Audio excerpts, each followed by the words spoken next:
The starship Horizon slowed as it neared the Voridan homeworld. Its silver hull gleamed under the light of two distant suns. On the bridge, Captain Daeho Kim stood with his hands behind his back, watching the alien planet grow larger on the main screen. "Final approach, Captain," said pilot Minho, his fingers moving quickly over the control panel. "We'll reach their orbit in 10 minutes. Captain Daeho nodded. After 5 years of messages back and forth, humans were finally meeting the Voridans face to face. The fate of Earth might depend on this meeting. "Is everyone ready?" he asked, looking around at his crew. "Security team is set," said Commander Sungmin, checking his tablet. "But I still think bringing the Bison was a bad idea." Daeho sighed. They had argued about this many times on the journey. Jia-Yun insisted, he said, and Earth Command approved it. As if hearing her name, senior xenobiologist Ji-Yun Park entered the bridge. She was small but walked with confidence. Her dark hair was tied back, and her blue uniform was spotless. "Captain, Thunderer is ready for landing," she said with a smile. "He's calm and his systems are working perfectly." "Systems?" asked Sungmin with a frown. "It's an animal, not a machine." Jia-Yun's smile grew wider. "He's both, Commander, and much more." The ship's communication panel lit up with a beep. "Incoming message from Voridan High Command," said Communications Specialist Tu-Hyun. "They're sending landing coordinates." "Thank you," said Daeho. "Tell them we accept and will follow their guidance."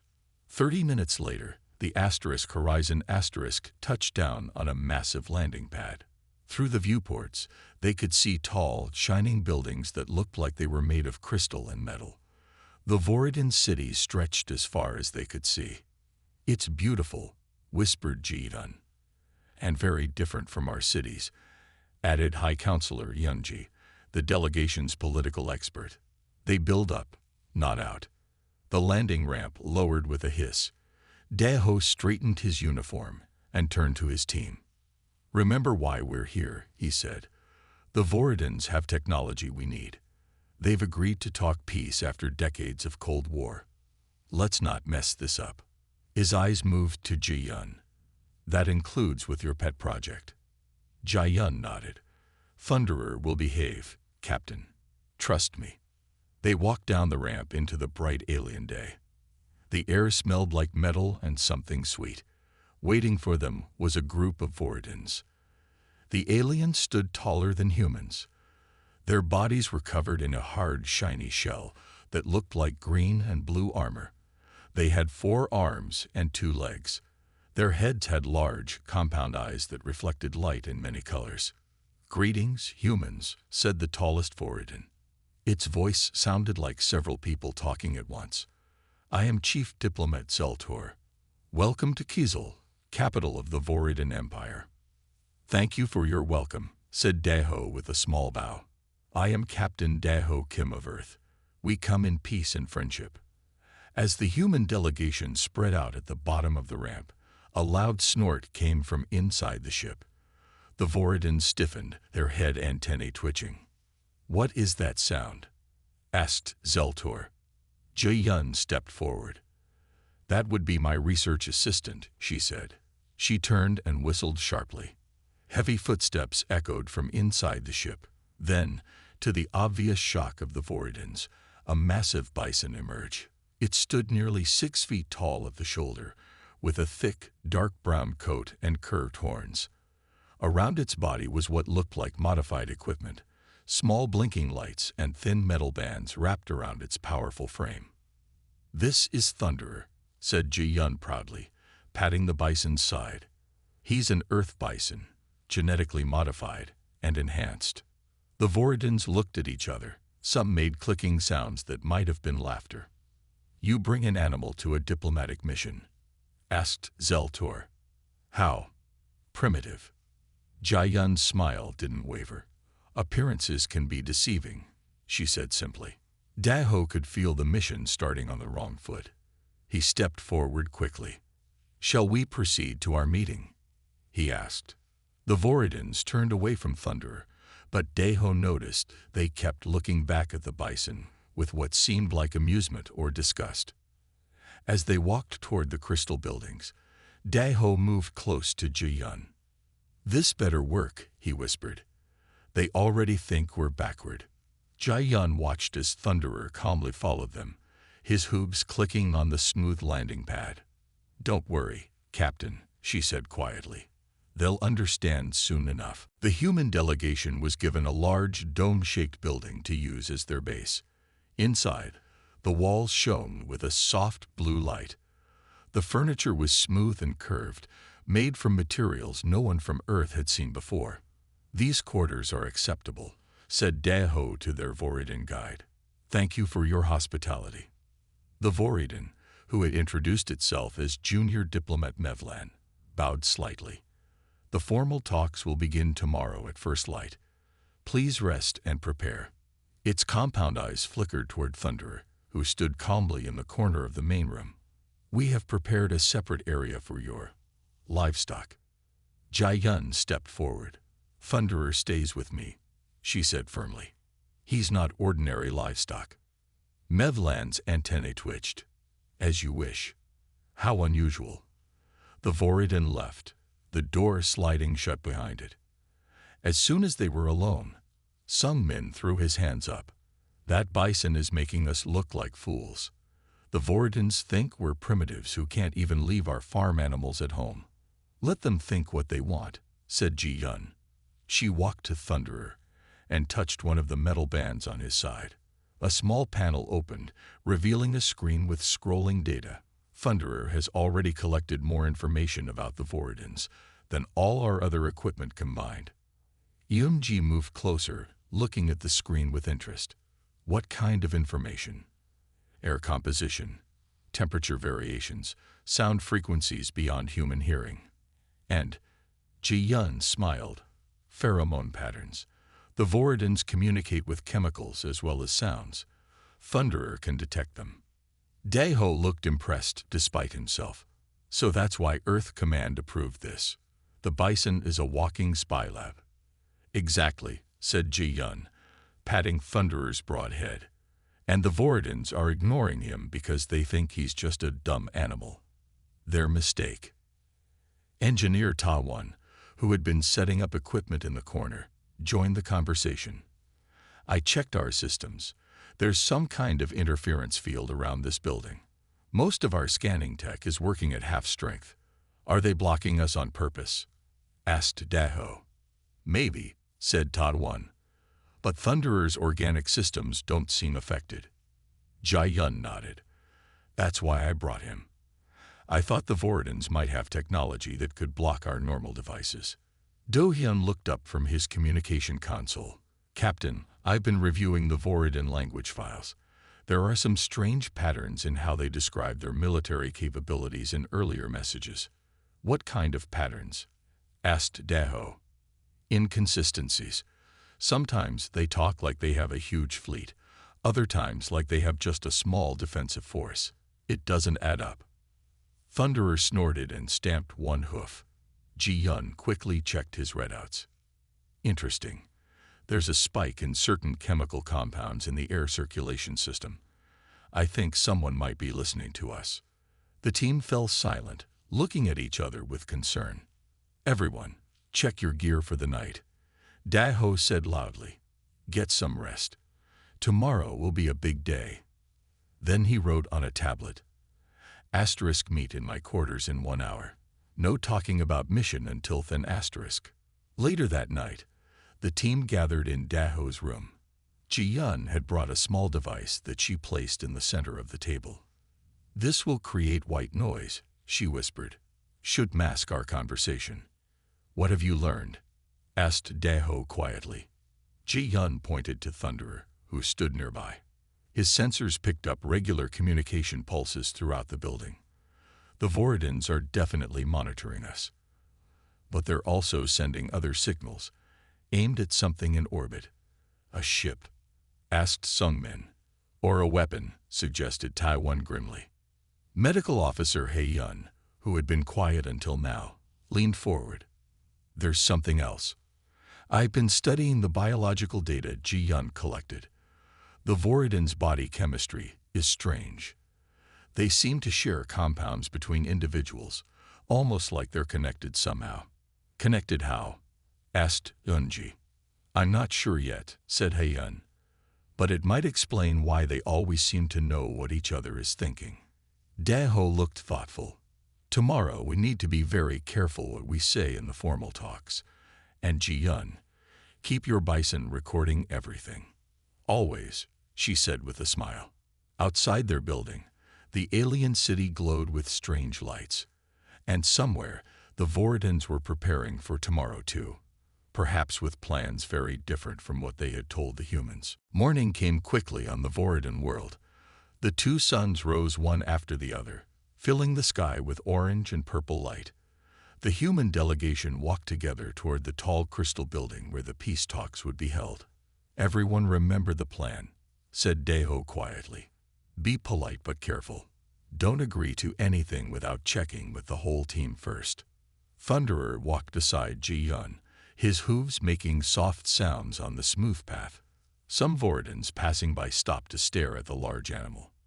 Your pet continues to draw attention, said Sungmin with a frown. Ji-Yun smiled. Good. Let them look at Thunderer. While they're busy doing that, they won't notice what he's actually doing. The meeting hall was a huge room with a high ceiling. A round table sat in the center, big enough for both human and Voridan delegations. The walls were made of the same crystal-like material as the buildings outside, but here they showed moving images of space and stars. Chief Diplomat Zeltor greeted them at the door. Welcome, humans of Earth. We hope you had a restful night. Very comfortable, thank you, said Daeho. He noticed that 6 other Voridans were already seated at the table. All of them watched the humans with those strange, multicolored eyes. The humans took their places at the table. Ji-Yun guided Thunderer to stand behind her chair. The Bison lowered his great head, looking calm and sleepy, but Ji-Yun knew the sensors in his modified harness were working at full power. Let us begin, said Zeltor. We have prepared a document outlining trade agreements between our worlds. We are willing to share some of our technology in exchange for access to Earth's unique biological resources. Yunji accepted the thin crystal tablet passed to her. As she read, her eyes narrowed slightly. This says you want samples from all Earth ecosystems, she said. That's over 20,000 plant species and more than 1 million animal species. That seems excessive for a simple trade agreement. The Voridans looked at each other. One of them made a quick movement with its antennae. We are biologists at heart, said Zeltor smoothly. Life on your planet has taken many fascinating paths. Ji-Yun noticed Thunderer shift his weight, a signal that his sensors had detected something. She glanced down at the small screen hidden in her sleeve. Chemical markers in the air had changed suddenly. Perhaps, she said carefully, we could discuss specific species of interest rather than blanket access. Another Voridan spoke up. We are particularly interested in your disease-causing organisms, for scientific study only, of course. Daeho and He-Yun exchanged looks. Earth's viruses and bacteria. That was an odd request. What kind of technology are you offering in return? Asked Ta-One, trying to change the subject. Zeltor began describing energy systems and faster ships. But as he spoke, Yunji noticed something strange. When mentioning certain technologies, the Voridan used slightly different words from their official language guide. Ji-Yun's sleeve screen flashed a warning. Thunderer had detected a massive spike in pheromone release. The Voridans were signaling each other secretly. She wrote a quick note and passed it to Do-Hyun. Asterisk, they're hiding something. Thunderer detects stress, chemicals, asterisk. Do-Hyun nodded slightly. He cleared his throat. We're very interested in your weapons technology as well, he said suddenly. For defensive purposes only, of course. The effect was immediate. All the Voridans stiffened, their shell armor clicking softly as they shifted in their seats. Weapons are not part of this agreement, said Zeltor, voice suddenly cold. Thunderer snorted loudly. drawing annoyed looks from the Voridans. But Jia Yun now had the data she needed. The Bison's sensors had captured everything. "Perhaps we should take a short break," suggested Daho, seeing the tension in the room. "Review the proposed agreement in detail." Zeltor agreed, and the Voridans filed out of the room. As soon as they were gone, the humans gathered close. "They're lying about something," whispered Ji Yun. "Thunderer's sensors show their stress levels spiked when we mentioned weapons." "And they want our diseases," said Haiyun. "Why would they need those unless they're making a bioweapon?" Finished Daho grimly. "Designed specifically for humans." Yun Ji nodded. "The wording in this agreement would give them everything they need. It's not a peace treaty. It's research for an attack." "What do we do now?" asked Sungmin. Daho looked at each member of his team, his face serious. "We play along," he said quietly. "Make them think we don't suspect anything. Meanwhile, Ji Yun, get Thunderer to collect all the data he can. We need to find out exactly what they're planning." 3 days passed. The humans pretended to consider the Voridan trade offer while secretly gathering information. On the morning of the 4th day, a new message arrived from the Voridan palace. "The Emperor wants to meet us," said Daho, reading the message to his team. "Apparently he's curious about humans." "Is that good or bad?" asked Minho. "Could be a trap," warned Sungmin, "or a real chance to make peace." "Either way, we have to go," said Daho. "Refusing would be an insult." 2 hours later, they entered the Imperial Palace. It was the tallest building in the city, reaching so high that its top was hidden in clouds. Inside, the walls glittered with strange symbols that seemed to move when no one was looking directly at them. The Emperor sat on a raised platform. He was larger than other Voridans, with a shell that shone with deep blue and green colors. 4 guards stood beside him, holding long staffs that hummed with energy. "Welcome, Earth creatures," said the Emperor. His voice was deeper than other Voridans. "I have heard much about you." Daho bowed. "Thank you for your invitation, Your Highness." The Emperor's compound eyes shifted to Thunderer. "And this is the beast my diplomats have told me about. How curious that you bring an animal to such important meetings." Jia Yun stepped forward and bowed. "Thunderer is more than just an animal, Your Highness. On Earth, we'd value all forms of life." The Emperor made a clicking sound that might have been laughter. "Yes, I've studied your planet. So many different species, all living separately. Not like us Voridans." "How do Voridans live?" asked Jia Yun, hoping to learn more. "We are connected," said the Emperor simply. Then he raised one of his 4 arms. "But enough talk. I have a proposal. A challenge, if you will." Daho felt uneasy, but kept his face calm. "What kind of challenge?" "A test of technology," said the Emperor. "My scientists against yours, to show which species is truly superior." Taiwan couldn't help but speak up. "What would we be testing?" The Emperor's antennae twitched. "Communication systems, weapons, medical technology. 3 tests to prove your worth as a species."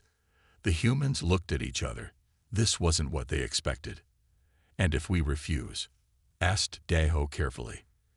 "Then you prove humans are weak, and there is no point in making treaties with the weak." The Emperor's voice was cold. Daho nodded slowly. "We accept your challenge, Your Highness." The first test was held in a large arena.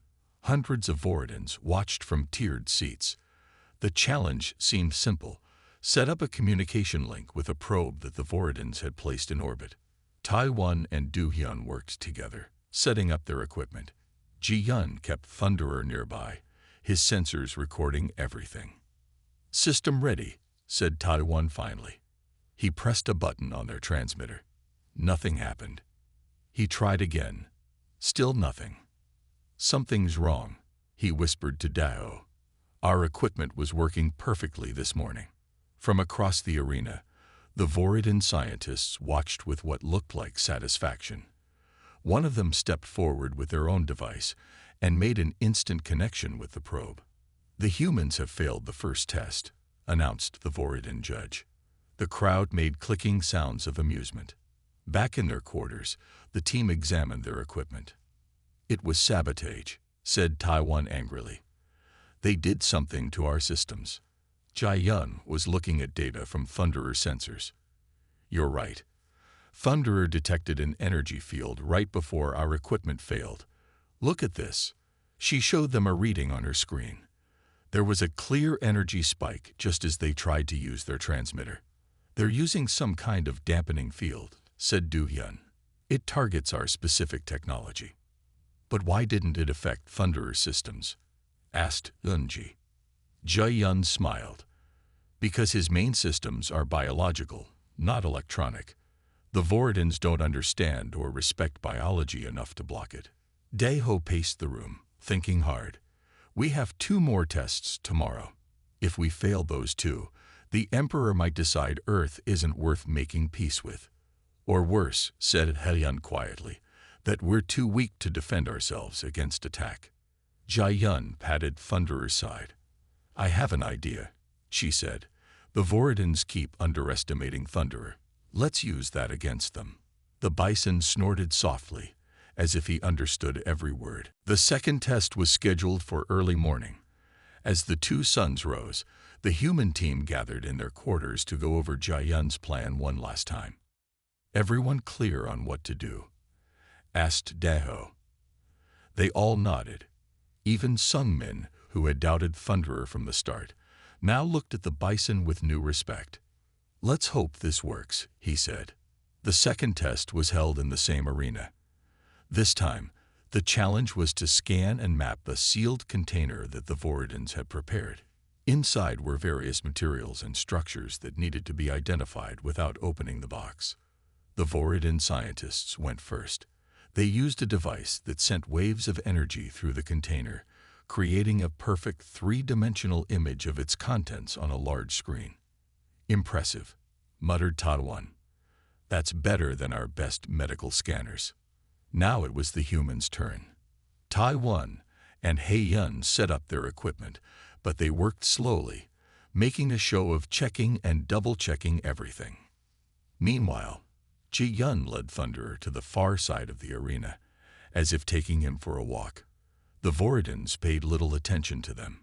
Why would they care about a primitive earth animal? Ready, Ji Yun whispered into her communicator.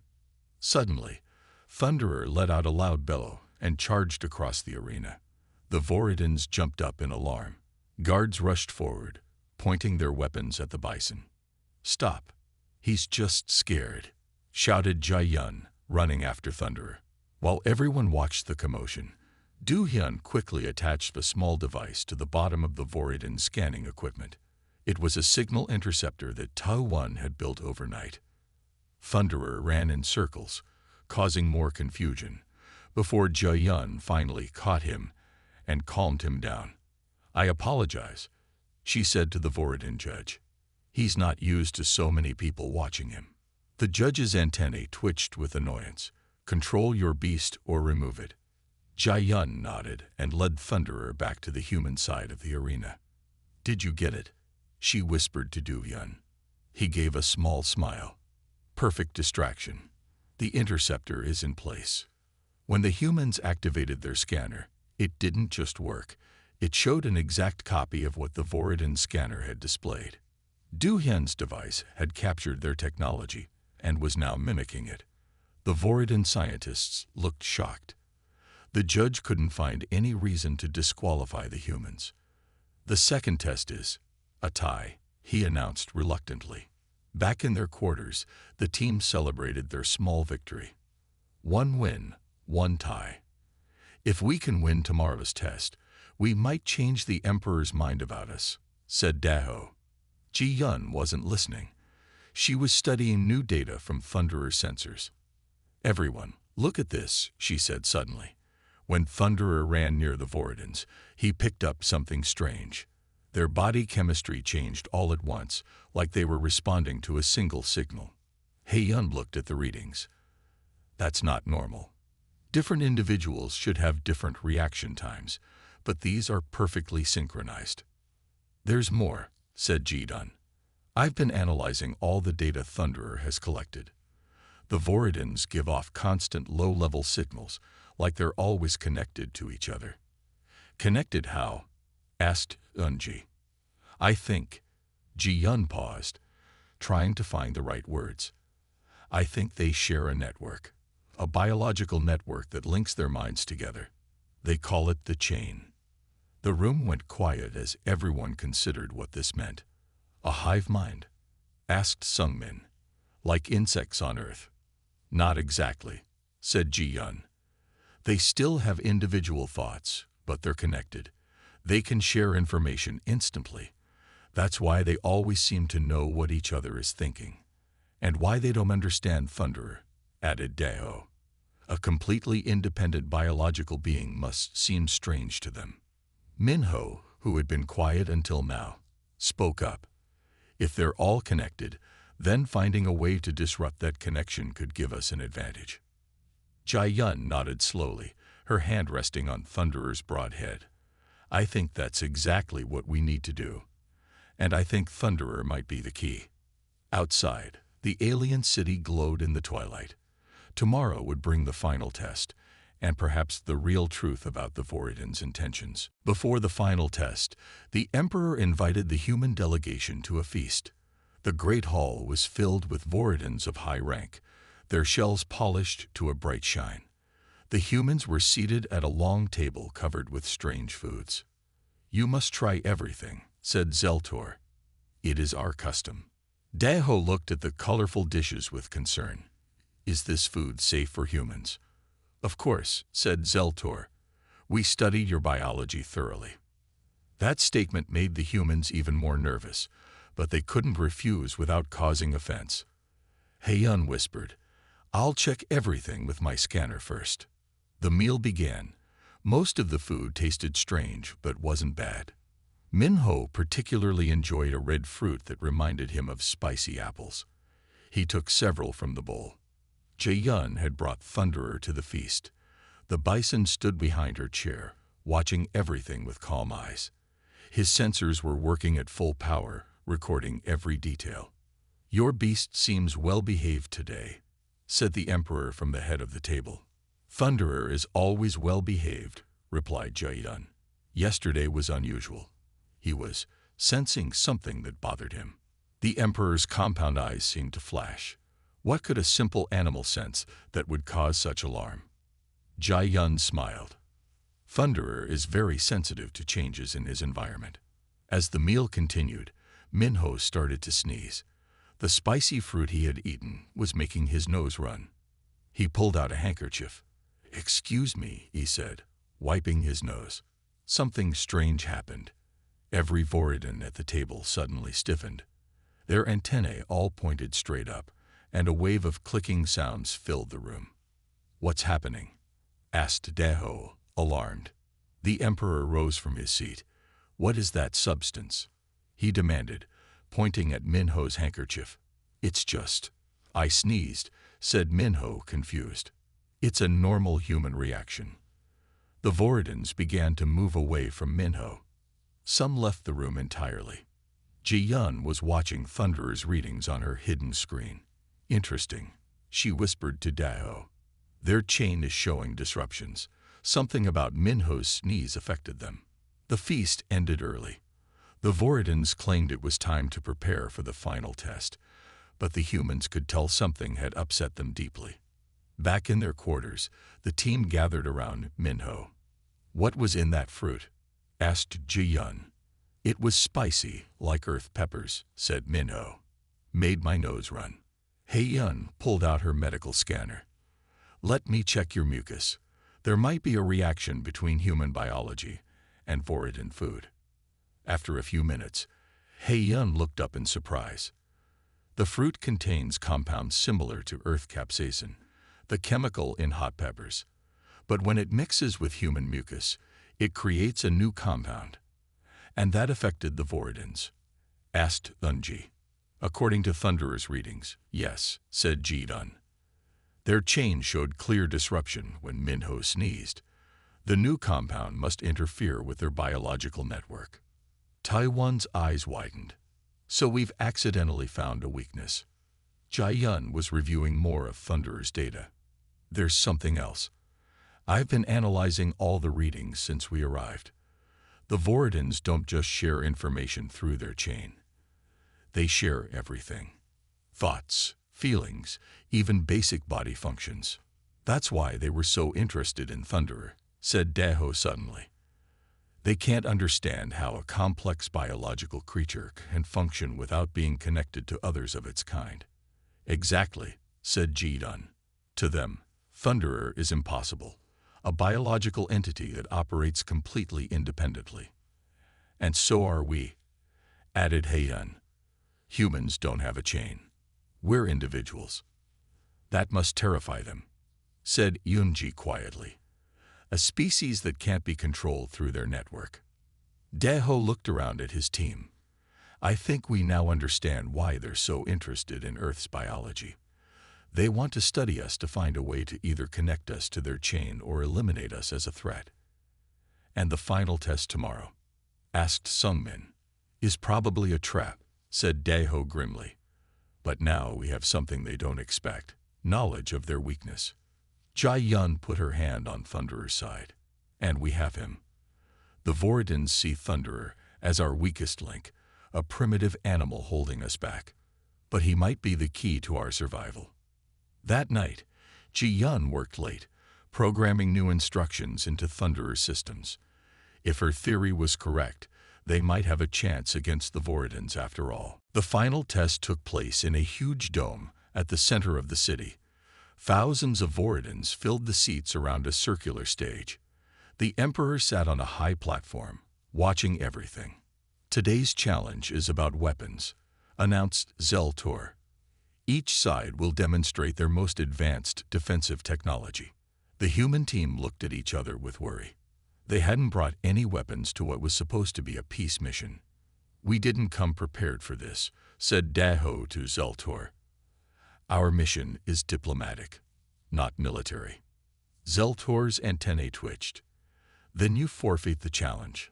Before Daho could answer, a door opened on the far side of the dome. 5 Voridan soldiers entered, carrying large weapons that hummed with energy. What is this? Demanded Daho. A final demonstration, said Zeltor, his voice suddenly cold. If humans cannot defend themselves, they do not deserve to be treated as equals.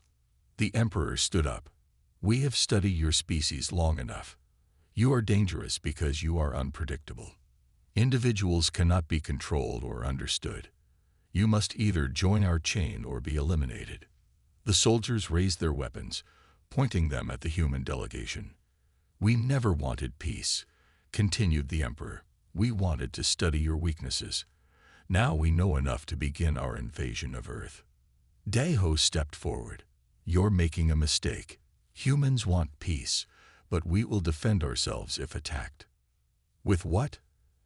Asked the Emperor with what sounded like amusement. You have no weapons here. Jai Yun whispered to Daho. It's time. She stepped forward, Thunderer by her side. You're wrong, Your Highness. We brought exactly what we needed. The Emperor made a dismissive gesture. You're a primitive animal. How will that save you? Jai Yun smiled and placed her hand on a panel hidden in Thunderer's modified harness. Thunderer is much more than he appears. She pressed a sequence of buttons. Suddenly, panels on Thunderer's side slid open, revealing complex equipment. The Bison's eyes glowed blue as hidden systems activated. What is this? Demanded the Emperor, rising from his seat. Thunderer has been collecting data on your species since we arrived, said Ji-dun, especially on your chain. A low humming sound began to fill the dome. It came from Thunderer. The sound grew louder, changing in pitch until it was almost painful. The effect on the Voridans was immediate and shocking. They began to shake, their coordinated movements falling apart. Some clutched their heads with all 4 arms. Others fell to their knees. What are you doing to us? Cried the Emperor. Breaking your chain, said Ji Yun calmly. Temporarily. Thunderer is emitting a frequency that disrupts your biological network. You're experiencing something humans live with every day: individuality. The soldiers dropped their weapons. All around the dome, Voridans were in panic. Without their chain connecting them, they didn't know what to do. Daho stepped forward again. "Now, Your Highness, shall we discuss real peace? As equals." The Emperor was still standing, but he was clearly struggling. His antennae moved in random patterns, no longer synchronized with the other Voridans. You could destroy us all with this," he said, his voice no longer smooth but broken and individual. "But we won't," said Daho. "That's the difference between your species and ours. We value individual life, even when it's different from our own." For several minutes, no one spoke. The only sound was Thunderer's humming and the confused clicking of thousands of Voridans experiencing individual thoughts for the first time. Finally, the Emperor raised one arm. "Stop this device. I will listen." Jai-Yun adjusted a control on Thunderer's harness. The humming softened, but didn't stop completely. "Now," said Daho, "let's talk about a real treaty, one based on mutual respect, not conquest." Around them, the Voridan soldiers were backing away, looking at each other in confusion. For the first time since the humans had arrived, the Voridans seemed truly afraid, not of human weapons, but of human individuality and the Bison that had brought it to them. 3 days after the confrontation in the dome, the human delegation and the Voridan leaders met in a small, quiet room. There were no weapons, no tests, and no audience. Just two species trying to understand each other. Thunderer stood calmly in the corner, his systems running at low power, just enough to remind the Voridans what humans could do if they chose to. The Emperor looked different now. His movements were slower and more careful. The experience of disconnection from the chain had changed him. "We have never known life without the chain," he explained. "From the moment we are born, we are connected to all Voridans. The idea of being alone in one's mind was unthinkable, terrifying. But you still have individual thoughts," said Yunji. "Your chain doesn't control everything you do." "True," said the Emperor. "But we always share those thoughts. Nothing is private. Nothing is truly individual." Jai-Yun was taking notes on her tablet. "That's why you saw humans as a threat. We're unpredictable because we don't share a collective mind." "Yes," admitted Zeltor. "How can you trust a species when you cannot feel their intentions? How do you know what they will do next?" "We use words," said Daho. "Promises, treaties, and we choose to honor them." "Choice," said the Emperor, as if testing a new word. During the disruption, many Voridans made different choices for the first time. Some found it liberating. This surprised the humans. Hei-Yun leaned forward with interest. "You mean some Voridans might prefer less connection to the chain?" "It is a new idea for us," said the Emperor, "one we must explore carefully." Over the next week, a real peace treaty took shape. The Voridans would share some of their technology, and humans would share cultural knowledge. But no biological weapons. Earth would be recognized as a sovereign world, not a target for invasion. On the final day, as they prepared to sign the treaty, the Emperor approached Jai-Yun privately. "Your Bison," he said, looking at Thunderer. "At first, I thought it was your weakness, the primitive creature that showed how backward humans were." Jai-Yun smiled and stroked Thunderer's broad head. "Many people on Earth thought the same when I first proposed bringing him on this mission. Instead, he was the key to understanding," said the Emperor. "Without him, we might have continued seeing each other as enemies. Sometimes the things others see as our weaknesses turn out to be our greatest strengths," said Jai-Yun. The Emperor's antennae moved in what Jai-Yun now recognized as a gesture of agreement. "We have much to learn from each other, Jai-Yun of Earth." 1 month later, the Horizon approached Earth. The crew stood on the bridge, watching their home planet grow larger on the main screen. "Mission report is ready to send to Earth Command," said Duvyan. though I'm not sure they'll believe everything that happened. They'll believe it, said Daho with a smile, especially when they see the Voridan technology we're bringing back. Sung Min cleared his throat. Captain, I owe someone an apology. He turned to Ji Yun. I thought your Bison was our weakest link. I was wrong. Ji Yun laughed. No need for apologies, Commander. Even I didn't know exactly how important Thunderer would be. As if understanding her words, Thunderer made a soft, snorting sound. What will happen with the Voridans now? Asked Unji. They'll continue to have their chain, said Daho. But they're already exploring ways to give individuals more privacy and choice. It's a big change for their society. And we've learned something too, added Hayden, about seeing the value in different ways of being, even when we don't understand them at first. The earth grew larger in their view, blue and green and beautiful. One thing is certain, said Daho, looking around at his crew. The universe is a much more interesting place than we thought, and humanity has found its place in it. Ji Yun stood beside Thunderer, her hand resting on his warm side. Not bad for a diplomatic mission with a bison, she said with a smile. Outside the viewport, the stars seemed to shine a little brighter as the Horizon carried its crew home to share their discovery. In a galaxy full of different minds and ways of being, understanding was the truest path to peace.